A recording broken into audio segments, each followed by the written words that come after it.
Knowledge in Tau Ceti. Alright. The Rama form a kingdom of scholars in which rulers are chosen based on intelligence rather than inheritance. The trials one must pass to ascend to power here are designed to reveal the intelligence aptitude of young candidates, and the monarchs with shamanic. That's a word. I'm gonna guess it's shamanically. You know, when you just try to say a word. Don't judge me too harshly. Shamanically. Okay, we're moving on. Which they certified smarts lead their society to gather knowledge and document it in stone for eternity. Ooh, power corrupts and intelligent power corrupts intelligently. That's interesting. That's kind of like the play on the absolute power corrupts absolutely. Alright, so we've got a kingdom of scholars going on here, and basically if you're smart you get more. So let's see if let's see where this goes. So we got 2 that are 0 cost, regular development, or we can spend 30 and get a high amount of development here.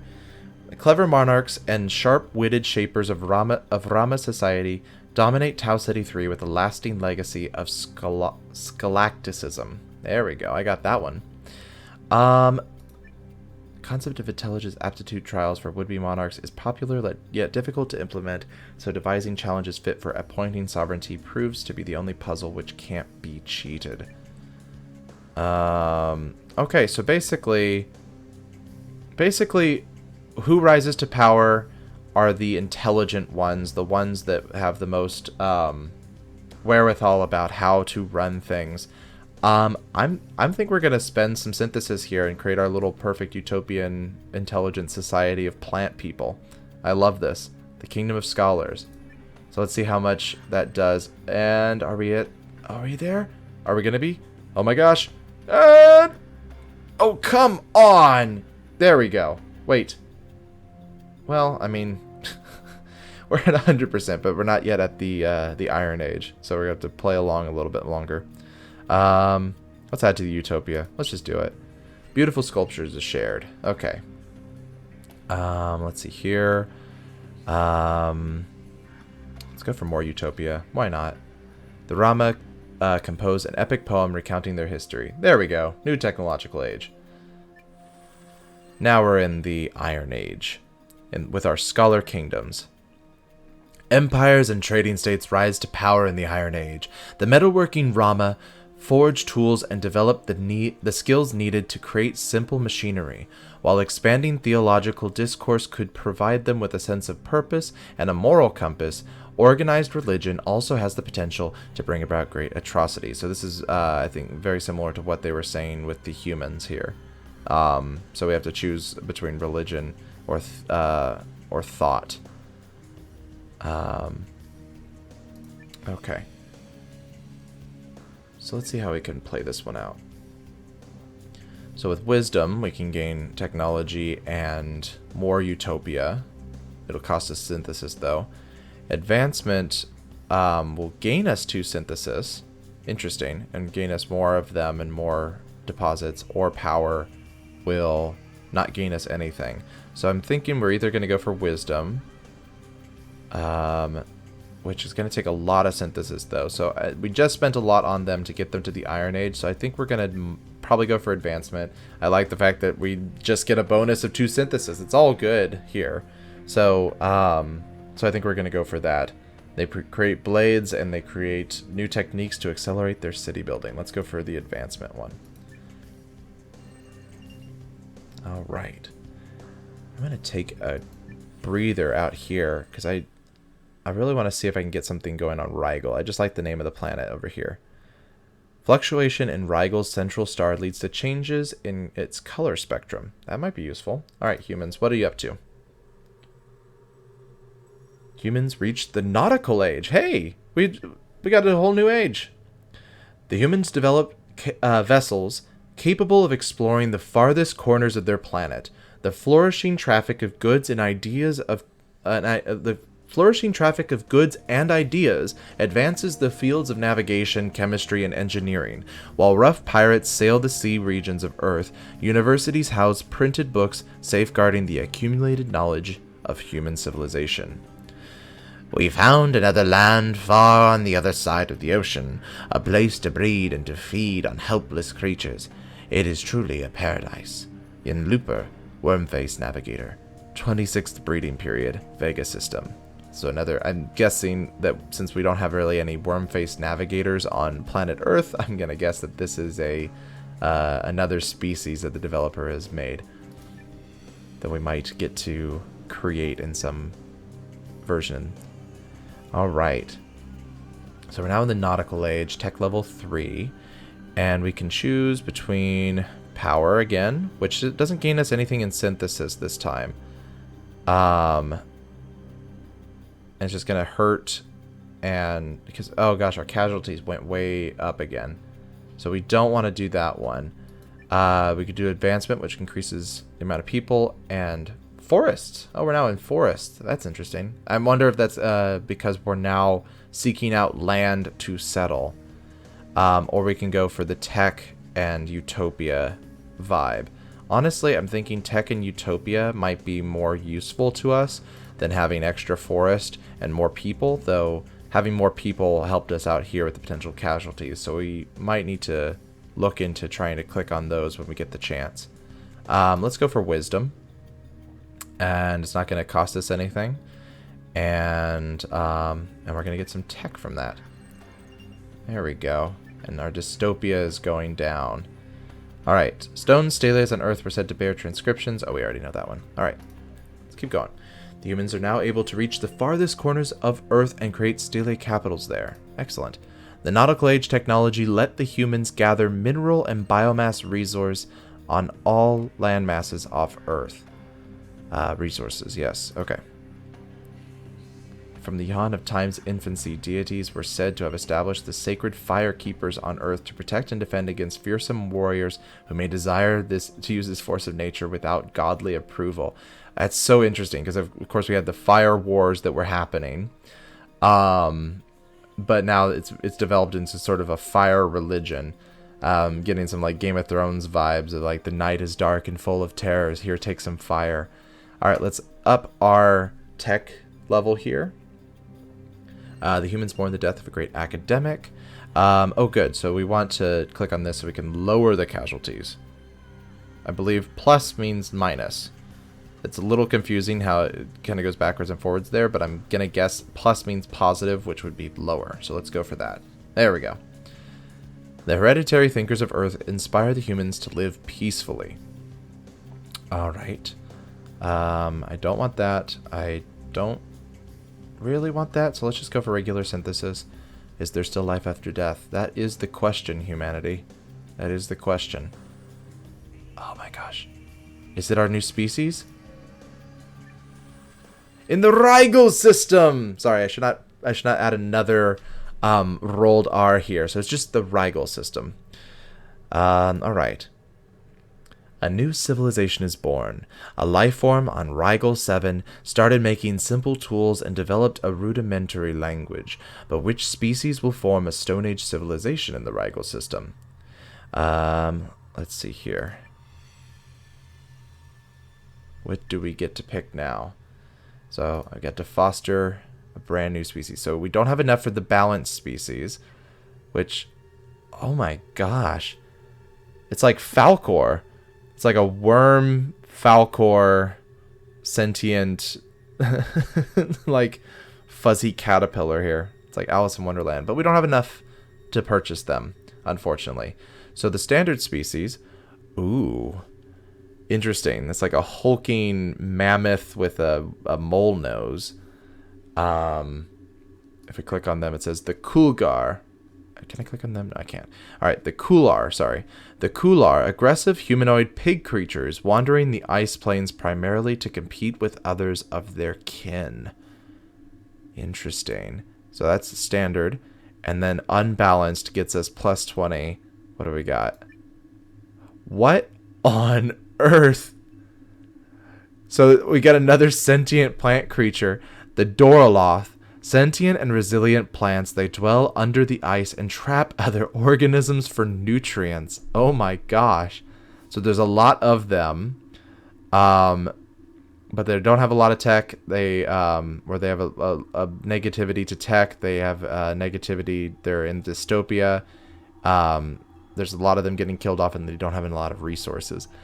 Oh man, I'm having a tough time here. I mean, I do like the plant species because I think that's super awesome, and I do want to have the extra 20. The Kular. Let's see, it's an ice planet.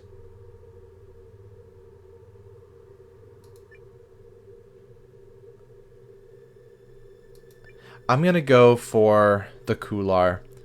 I just think having another middle of the line species to go off of here. Kind of also kind of going back and forth. I started with the humans, then I went to plants, and now I'm kind of back to this mammal-like creature here. So let's go with the Kular. Plus, it just sounds kind of fun. The Kular. The Kular tribes. Okay, so they actually start in the... Oh, no, of course they start in the Stone Age. Everybody starts in the Stone Age. Alright, so let's see if we can get them a little bit more advanced here. On Rigel 7, the Kular civilization is born. Alright. Let's start right off the bat with a little loss here, but more synthesis. Natural hazards reduces the Kular population. Alright. Let's look at the Scholar Kingdoms over here. So, okay. So, another cool thing I love about this game is that they start the characters all looking like one way, and then as they evolve as a species and grow, it changes the picture for them. So, now that they're this sentient... crab riding plant species, they look it. It doesn't just keep the same icon for them. The humans haven't changed though between 3 different tech levels, and I don't know if that's because I'm not doing well with them, or if that's just how humans look through all those periods of history. I would assume that my human counterpart would have clothes by now, but you know. All right, let's see. Developmental event. Come on, crab riding plant people. Alright. Tau Ceti. Great siege engines. The Rama designed complex siege engines. These hulking giants can hurl simple projectiles over long distances, punch through city walls, and circumvent other fortifications. Then attach the hook to the second cord and launch it, and it will hit the target you want, if God wills. This account of ours is a complete operation of the trebuchet, which is known as the Black Camel. Trebuchets. It's trebuchets or catapults. You gotta pick a side. Alright. So for a very peaceful society, it seems weird that we're making siege weapons, but okay. So we have absolute power, which gains a synthesis. The Rama pursuit of siege engine technology grows obsessive with devastating effects on Tau Ceti 3 settlements. The Rama build an arsenal of great siege engines, which often turn the tides of war, or we can prevent it outright. I don't think we can afford the cost of doing it outright, but I really don't want... Well, I mean, that's a lot for just 7 points, though. I don't know. Maybe it's not that much, actually. And they're so low on the potential casualties. I just don't really want that to be the narrative of my... Like, I'm trying to make peaceful plants here. So let's go middle of the line. They're turning the tides of war. Something pretty blasé. Alright. In the Iron Age, the Rama become expert builders of mechanical siege engines. Though these machines were crude at first, a breakthrough in the use of counterweight significantly improved their range. Soon, they laid waste to the fortifications built by enemy Rama and struck fear into their armies. The Rama are now able to increase the size of their cities and are able to reach more regions on Tau Ceti 3. Alright, I'm going to go back to the Kular tribes and see if we can boost them up here. Let's go here. More synthesis. They've established a new tribe. Cool. Good on them. I don't want to take a hit to the tech. Ooh, yeah, let's take a hit to the people. Natural hazards reduce their population. Let's do a question mark here. They compose an epic poem recounting their history. We rose from the snow, and from the snow we go. For wherever we ride, you'll be by my side. That is the epic poem of the Kular tribe.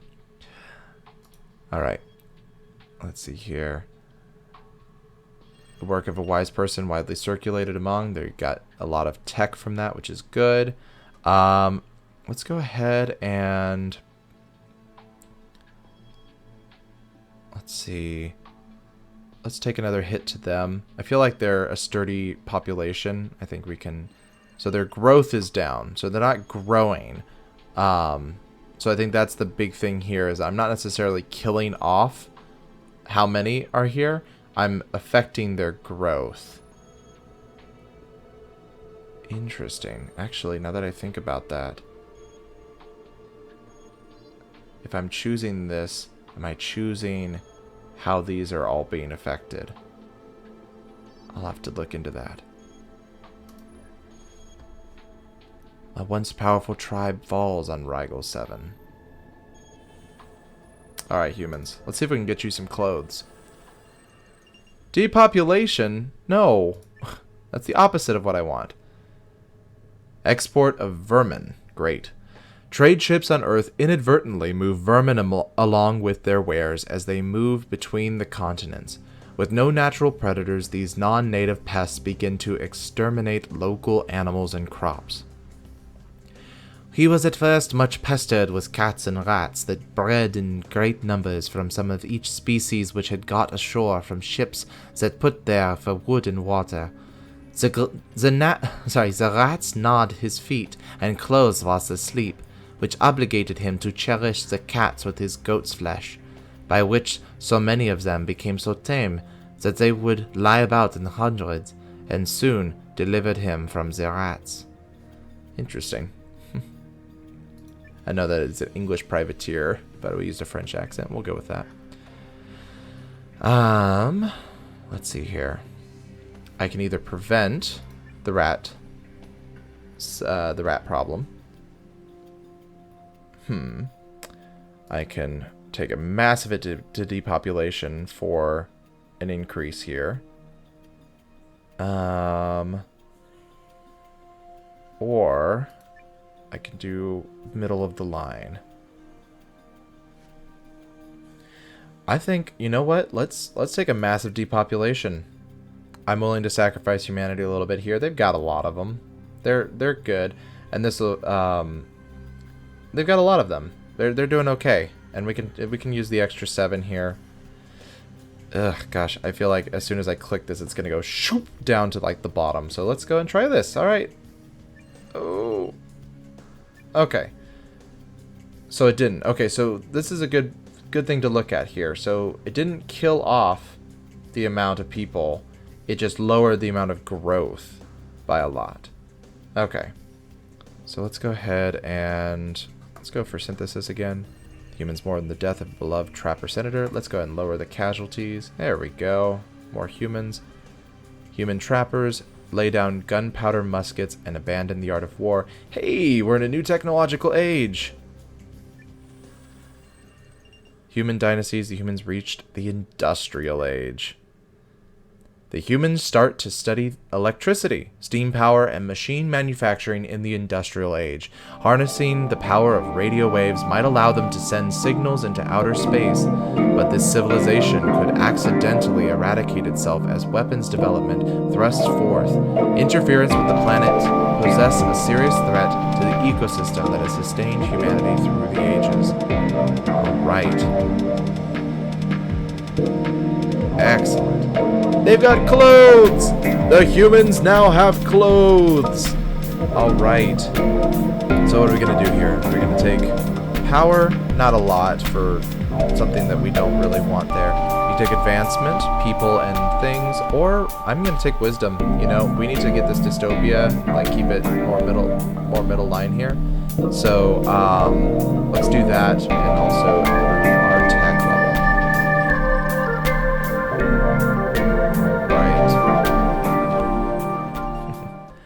Alright, Alright, ladies and gentlemen, I think I'm going to take a break there, but thank you for tuning in and watching this next leg on our journey here. If you like what you see, do not forget to subscribe so you can be alerted of all the new videos that come out, and as always, I will see you in the next game.